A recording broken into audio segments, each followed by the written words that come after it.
a quantum computer is powerful enough to even break post-quantum cryptography.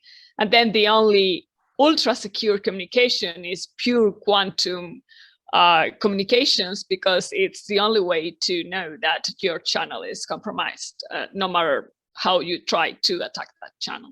But those are, let's say, schools of thought. So to think at this point, we really don't know what might happen. But yeah, I absolutely agree with you, Ben, that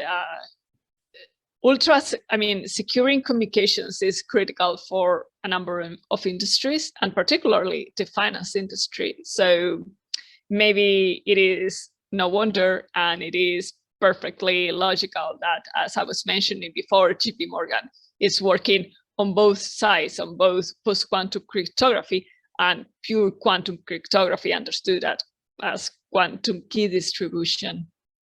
And as somebody who also works in the finance industry, I love seeing a colleague that you are interested in this paradigm of computing, and I can only encourage you to continue reading, learning, and following this path. Thank you. Okay. Very appreciate it.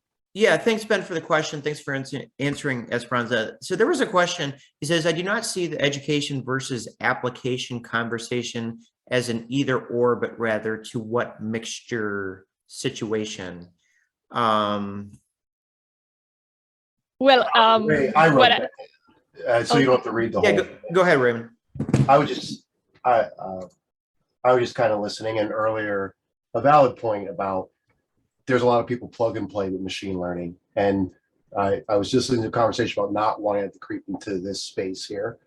I would just say that just hearing that, I don't think it's an either or. I think it's the what mixture. I wouldn't imagine a world where we don't let people use Wi-Fi unless they understand how it works. We don't let people build things with Bluetooth unless they understand the difference between Bluetooth and Wi-Fi. I think there's a balance between, and what I mentioned at the end was Cassie Korsakoff, I think. She's the Chief Decision Officer at Google.